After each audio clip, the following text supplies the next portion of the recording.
الله الرحمن الرحیم. مرګرو نن سپین خان زموږ په پیس کې مېرمه شوی دی او ډېر په یو اهم موضوع باندې به دی خبرې کوي.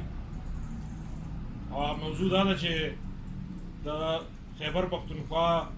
نوی چې کوم وزیر تعلیم راغی اکبر ایوب چې لسم پاس دی، چونکې د هغه شوکت یوسفزی صاحب وایي چې د هغه دغه د انګریزي ډېره ښه ده، نو که تعلیم یې کم دی نو چې انګریزي ښه ده، نو ځکه موږ وزیر کړی دی. دغه موضوع باندې موږ نن سپین خان له دا دعوت ورکړی چې دی راشي په دې بحث وکړي، ځکه چې د اکبر ایوب نه خو د سپین خان انګریزي ډېره ښه ده. سپین خان چې کوم انګلیش وایي، کوم عربي وایي، نورې ژبې وایي، دا وزارت خو دله بیا پکار دی. په دې باندې به سپین خان خپل خیالات اظهار کوي تاسو سره. اعوذ بالله من الشیطان الرجیم، بسم الله الرحمن الرحیم. ډېره زیاته مننه، ډېره زیاته شکریه. څنګه چې تاسو خبره وکړه پرون چې کوم اجلاس شو هغې کې یقیني چې رد وبلل شوي دي. ګوره اکبر ایوب چې دی هغه لسم جماعت پاس دی. که تاسو سوچ وکړئ نو لسم جماعت پاس د ایجوکیشن یو منسټر نشي کېدی، ځکه چې په دې کې بیا د خیبر پښتونخوا چې څونه یونیورسټیانې دي د دې وزټونه دي، مطلب چې یاره لیکچرر فاسي هغه په انګلیش کې سپیچ کوي نو دی به ورته سر راښایي، پوهېږي خو به دی نه که نه. نو د دې نه څه پیدا شوه؟ لکه کم از کم قابلان کسان وو، کم از کم وروره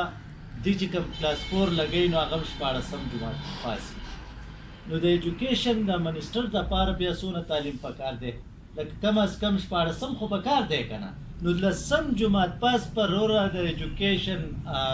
منسټر وي، نو لکه دا خو ډېره د افسوس خبره ده. دا د محمود خان دپاره د شرم خبره ده. ځکه د شرم خبره ده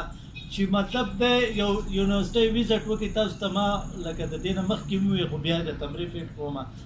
چې هغه لیکچرر پسې په یو موضوع باندې بحث وکړي په انګلیش باندې، نو دی به ورته سره ډقی چې یاره دا ته څه ووایي څه وایي نه وي. نو دې له خو اول دا پکار ده چې د دې سره ښه په دې ایم پی ګانو کې امپړ هم ډېر دي، امپړه پکې هم ډېر دي خو تعلیم یافته پکې دي.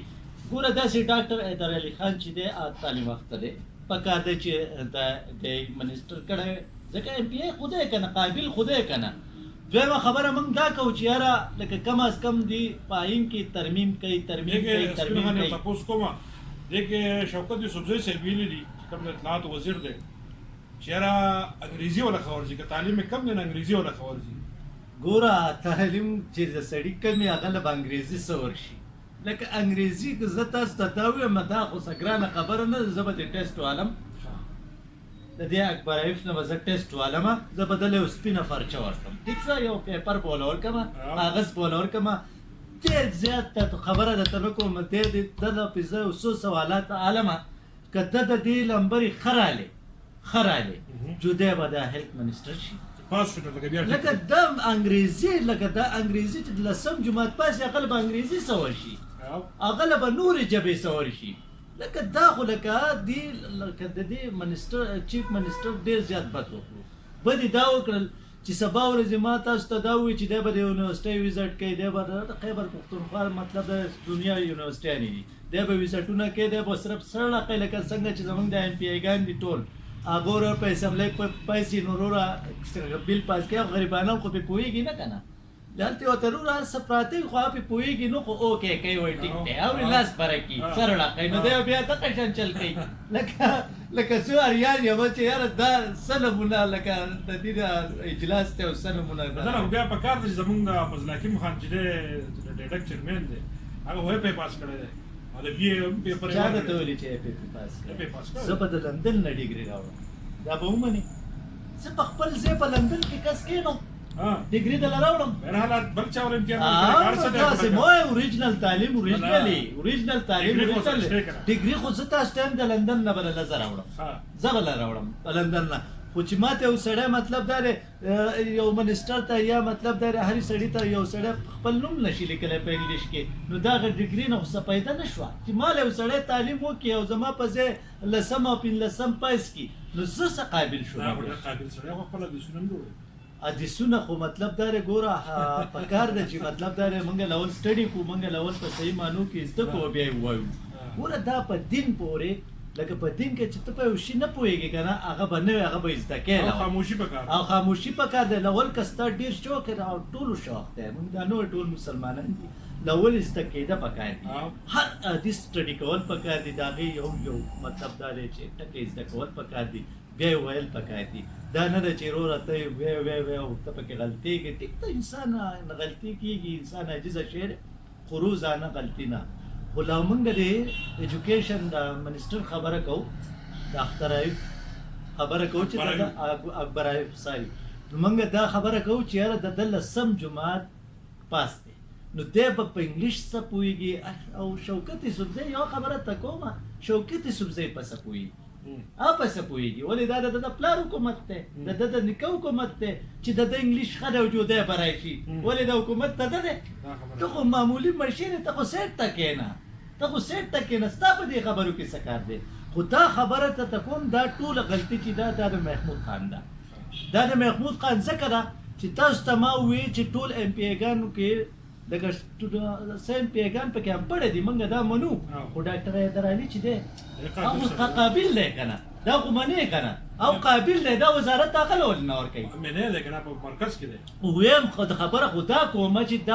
دا منسټر خو هغه پکار دی بیا قابل هم دی تعلیم هم شته نو چې ته اوس لسم جماعت پس په ما پسې راولې او بیا وروره انګلیش ولا نه ورځي اردو ولا نه ورځي او که هغه شوکت یوسفزۍ به دا هم ووایي چې وروره ده د لندن نه ډیګري راوړي زه به یې ومنم دې کې بله خبره ده چې کامران بنګش چې نو کامران بنګش هم ملګری دی موږ سره په یو ارګنایزیشن کې پاتې شوی دی آی ټي کې په کمپیوټر کې هغه ماسټر کړی دی هغې د هغې نه واغستو د آی ټي منسټري د هغې نه واغسته او هغې بلدیات منسټر کړو هغه د دغه شي سبق ویلی پکار چې په دغه شي پکار چې دغه کس قابل و پکار ده چې دغه وی لول خو دا وی لکه دي قابلان چې دي هغه سیټ ته کوي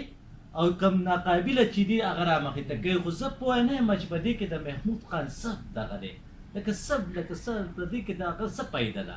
لکه زه اریان په دې یم محمود خان لکه زه ریکویسټ ورته کوم چې مهرباني وکړه دا اکبر عیف چې دی نو دا لړکه ته په الف او په دو نه پوهېږي او په یک دونه یو سړی نه پوهېږي لسم تعلیم دی د هغه به وروره منسټري څه سنبال کړي بیا خو د دې نه دا خره چې ډاکټر حیدرعلي خان چې دی هغه قابل سړی دی ښه تعلیم یې شته پکار دی ایمینې خو دی که نه پکار دی چې دی منسټر کړي که نه ولې نور منسټران دنیا شی نه دي دغه تعلیم یافته کسان نه دي دنیا سپین خان یو خبره پکې بله ده دا اکبر ایوب چې مخکې دی د سی این ډبلیو وزیر و چون که چې هغې کې کارکردګي ښه نه وه مسایل وته پړه دی غریب که هغه شیز نه یې لر کړو نو د تعلیم وزارت تر اوسه مطلب دا چې تعلیم د منسټري داسې اهم منسټري نه ده خدای پکې وچلېږي خیر نه د ټول غټ دغه چې دی نو هغه تعلیم دغه دی ځکه تاسو سوچ وکئ نو لکه زمونږ چې څومره انجینران وځي یا ډاکټران وځي یا مطلب دا هر څوک وځي د دې تعلیم نه وځي هم پړه سړی خو نشي وتی نو دا څه مذاق نه دی دا څه ایجوکیشن څه مذاق نه دی دې له صحیح منسټر پکار دی دا اکبر عیف په شان منسټر ولا نه دی پکارو چې دا به هم پړی مطلب دی به سبا ویزټ کوي دی به څه وایي ما ته تا وویل څه به وایي لکه پکار دی چې زمونږ وزیر اعلی صاحب په دې نظرثاني وکړي او دی لر کړي او شوکت یوسفزۍ زه تا ته د دې ځای نه وایم چې داسې مشیر دی که دا محمود خان د کمر ونرغړو زما دي په خدای قسم داسې مشورې څوک ورکوي چې ته وروره تعلیم یافته سړی لړکی او انپړ سړی راولې اخر ډېر قابل سړی دی شوکت یوسفزۍ هغه څه قابل دی قابل په دې دی ګوره ټماټر ګران شو نو هغه ټماټر مو خورې ماسته ودا چوي دا خبرې بل چا راوځي دا یوه خبره ته کومه دا زه تاسو ته دا خبره کومه چې دا خبره خو هغه وکړه خو دا که دی په صد دغه وکړه تا ته پته شتي لکه ماسټر ځان دي ټماټر په ځای ماسته اچوي دا لکه او دی به یې چل کوي دی ورته ساتي دی خو دغه ټماټر علي په 1000 روپۍ کیلو خو دې شي د دې دپاره خو پرېږدي که نه د دې دپاره پرېږده خو موږ دا خبره کوو چې یاره د ایجوکیشن منسټر چې دی نو مطلب دا دی داسې کس پکار دی چې د هغه تعلیمي دا نه ده چې اوس اکبر ایوب ته که څه شی دی دی راځي او مطلب دا دی میټرک پاس دی او مطلب دا دی به د هیلث منسټري نو لکه زما په نسب باندې خو د دغه ټیسټ اخیسته غواړي چې سپینه پاڼه ونه سړی ورکړي که نه چې په دې باندې د چوټۍ درخال په انګلیش کې ولیکه چې دی لیکلی شي که نه شي په اخره کې لیکلی. موږ هم دغه مطالبه کوو د وزیر اعلی صاحب نه چې په دې فیصله دې نظرثاني وکړی شي بالکل او دله دې یو قابل سړی راوستی شي ځکه چې دا بنیادی تعلیم دی دا چې کوم دی بالکل بالکل او دا مذاق نه دی دا ستا مذاق بنیاد نه دی. مضبوطی دی لاندې ته شی مضبوط روان کړي برابر ټیک ته هایر ایجوکیشن شوکت صاحب پکې دا ویل چې هایر ایجوکیشن منسټری نه ده لاندې ایجوکیشن منسټری دا لاندې شی مضبوطول غواړي نو برابر بیا ځي ډېره مننه سپین مهرباني جی مهرباني جی مهرباني